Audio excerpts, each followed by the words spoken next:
get to the hotel by like 11:30. Where are you going? Boston. Boston. Hopefully they have like a nice gym. The last one didn't. Really? Yeah, but I was able to. It had enough for me to do stuff. You know what I mean? Yeah. Just let me know what equipment they have. So Yep. if we need to adapt anything. Yeah, once I saw the dumbbells and the treadmill, Yeah. I was like, all right, I'm good. That's all we need. Yeah.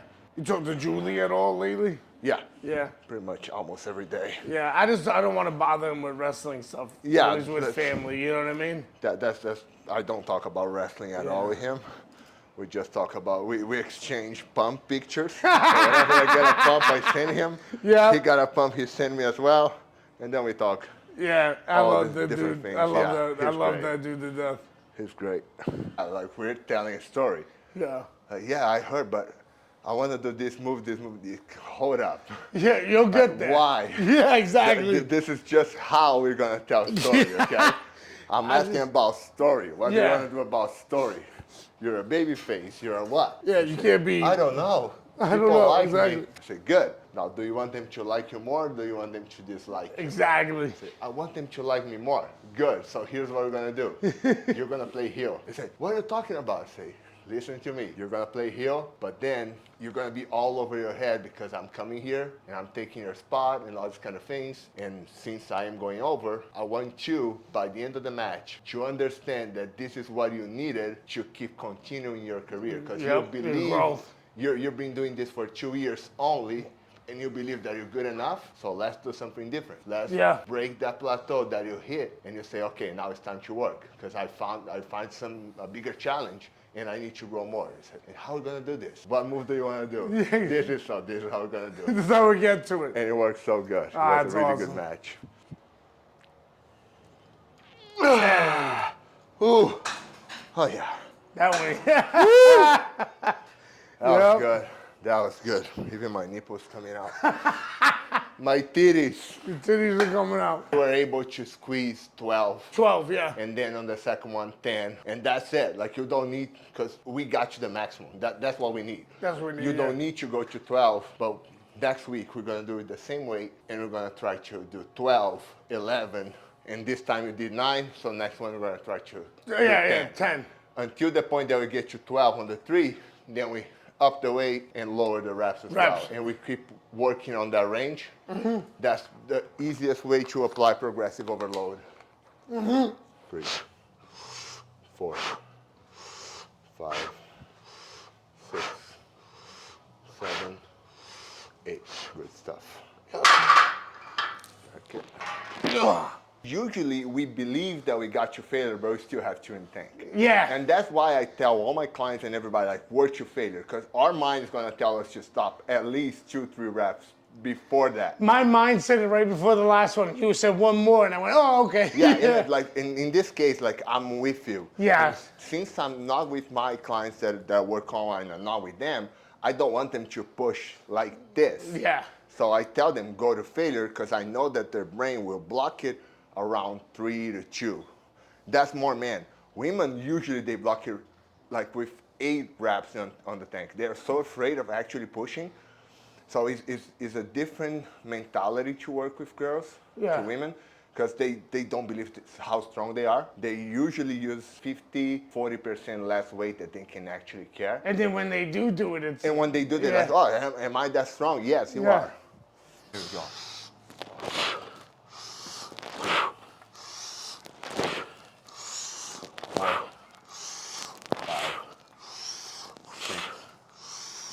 7, 8, nice. 9, here we go. 10, 2 more. 11, 1 more. 12, beautiful. Yeah. As American says, YOLO. YOLO. YOLO. You only live once. And then you work the match, and then your neck, back is all screwed up. And then, like, I try to... Airplanes are getting smaller and smaller every day. Oh, God, yeah. I try to get ice on right after. Yeah. Like on my shoulders and my traps. And then a hot shower right after. But again... Still. By the time you get back to the hotel, it's not your bed. It's that soft bed Yeah, that you and lay you're down, tossing. you're like this. Yeah. He's just I sinking lay down in. like a V like this because Yeah. all my weight is right here on my butt. Yep. It's Sometimes I sleep like this, laying down, but with my leg over like this. And then you sleep for a little bit, then it's right back on that plane. Do you get early flights as well? On the way during football season, yeah, I get. Yeah. I usually get the early flights. I just want to be home. No, I get. Lately, I've been doing that more and more. I used to only do it during American football season on Sundays, get home You early. wanna watch it, yeah. But now it's every time because I just want to be home too. You know what I mean? Yeah.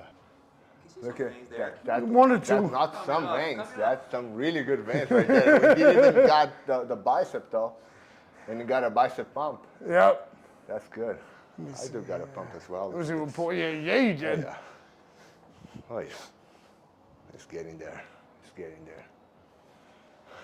For the last 2 years, I've been working out arms 3 times a week. Really? Because that was my worst part in my body that I believe, like not the worst, the part Smallest? that I lack more development There you go. Yeah. was my arms. So for the last 2 years, I've been bulking, and I got to 285. It was so hard to sleep, hard to tie my shoes. Really? My blood pressure was through the roof. Oh. But at least I got some arms right now, though. Like you said, me and you both know it's me.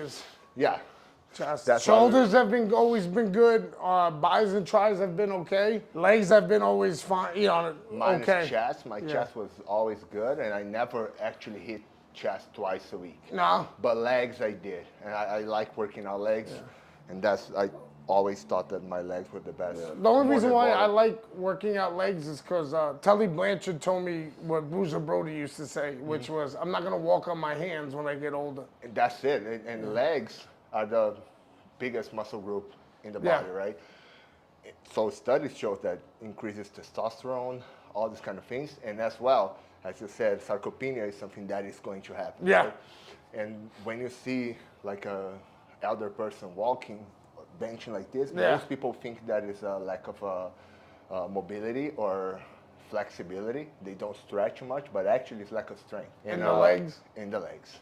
And man, we are using the legs all the time. Like if we go to anything, walking, anything. If we go take a poop, we need to actually squat. So people say, and there's a lot of people that say, I don't squat because it's bad for my knees. So you don't shit? Yeah. Or you're standing, while you go like this.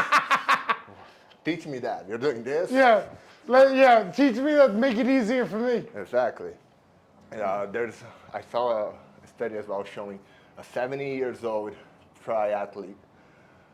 His leg looks like he's 40 because a lot of muscle. Yeah. Because the first thing that actually happens when you start to work out is hyperplasia, which is your body develops more muscle fibers. And when you develop more muscle fibers, you're not going to lose those. Then later has the hypertrophy, which is the increase of the size of the muscle cell. That it can shrink, but once you gain new ones, you cannot lose. Yeah.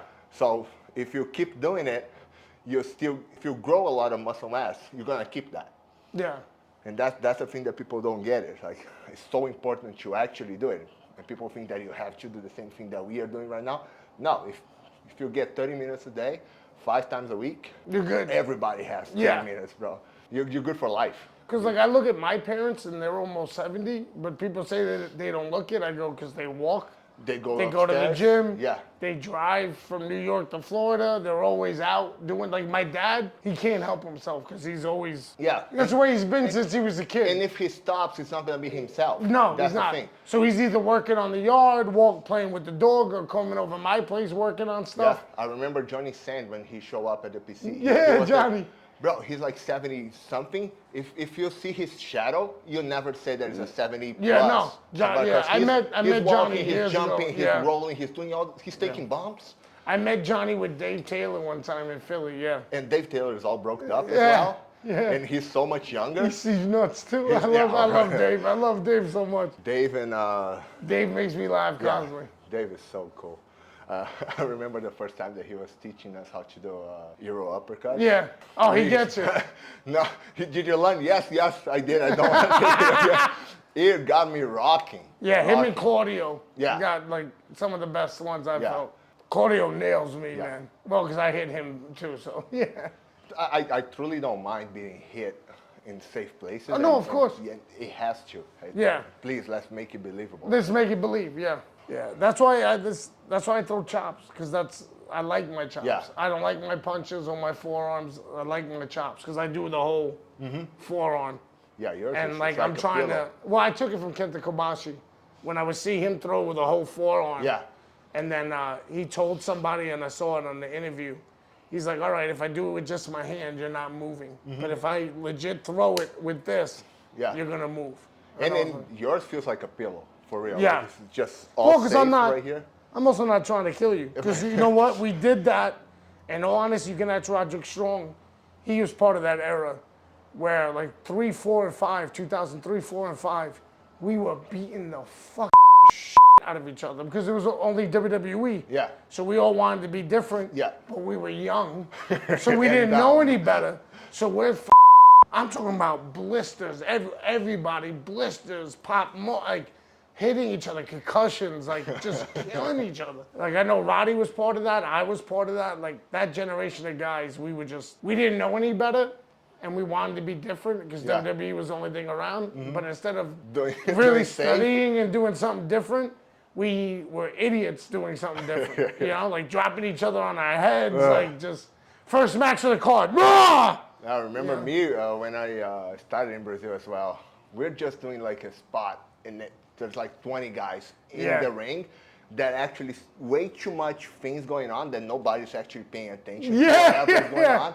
And me and my brother, because we just started together, we are throwing choke slams at each other, German suplex in a space like this. Like with this so big. many people doing nothing. Yeah. And then we look to the side, these guys are just holding themselves and just doing this. Yeah. Like not even caring because actually nobody's looking at it. And me and my brother are killing each other. With the arm bar, your brother Yeah. with the arm bar Yes, always. yes. Flying arm bars, and then I Power bomb bomb him. and nobody's seeing it. Like, Thank you, buddy. I'll fly hit you up. safe. Good to see you I'll hit you up for next week. Next week.